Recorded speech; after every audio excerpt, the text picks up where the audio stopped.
কোলেস্টেরলের মাত্রা বেড়েই চলেছে। ভয় পাচ্ছেন স্বাস্থ্য নিয়ে? আর চিন্তা নেই, এই সবজিগুলো খেলেই শরীর থেকে দূর হবে কোলেস্টেরল। খারাপ জীবনধারা এবং খাদ্যাভ্যাস অনেক রোগের কারণ। শরীরে কোলেস্টেরল বৃদ্ধি এগুলোর মধ্যে একটি। আমাদের শরীরে দুই ধরনের কোলেস্টেরল রয়েছে, ভালো এবং খারাপ। আমাদের রক্তনালীতে চর্বি জমতে শুরু করলে কোলেস্টেরলের সমস্যা হয়। এটি রক্ত প্রবাহকে প্রভাবিত করে এবং অনেক অঙ্গের ব্যর্থতার ঝুঁকি বাড়ায়। এর বর্ধিত মাত্রা অনেক মারাত্মক হতে পারে।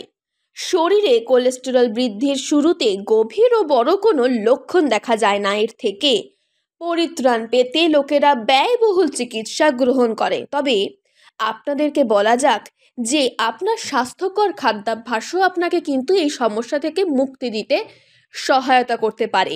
এখন প্রশ্ন হলো, কোলেস্টেরল বাড়লে খাদ্যাভ্যাস কি হওয়া উচিত?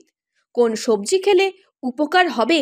ডায়েটিশিয়ানদের মতে কোলেস্টেরল রোগ আমাদের জীবনযাত্রার সঙ্গে সম্পর্কিত। অতএব এটি নিয়ন্ত্রণ করার জন্য আমাদের জীবনধারা এবং খাদ্যাভ্যাসের দিকে মনোযোগ দেওয়া গুরুত্বপূর্ণ।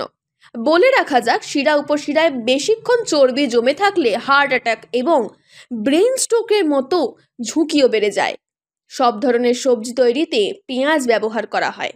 আপনি যদি পেঁয়াজের বৈশিষ্ট্যগুলির সর্বাধিক সুবিধা নিতে চান, তবে এটি স্যালাড আকারে খাওয়া গুরুত্বপূর্ণ। এতে ক্যালোরির পরিমাণ কম থাকে এবং এতে উপস্থিত ফাইবার আপনার কোলেস্টেরল কমায়। আমাদের রান্নাঘরে উপস্থিত রসুন একটি মশলা যা প্রায় সব ধরনের খাবারেই ব্যবহৃত হয়। রসুন শুধু খাবারের স্বাদই বাড়ায় না, এর ঔষধি গুণও অনেক রোগ থেকে মুক্তি দেয়।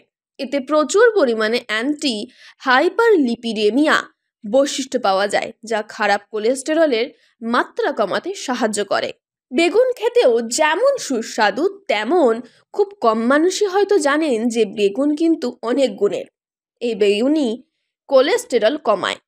এতে দ্রবণীয় ফাইবার এবং কম ক্যালোরিযুক্ত খাবার রয়েছে, যার কারণে এটি স্বাস্থ্যের জন্য ভালো বলে বিবেচিত হয়।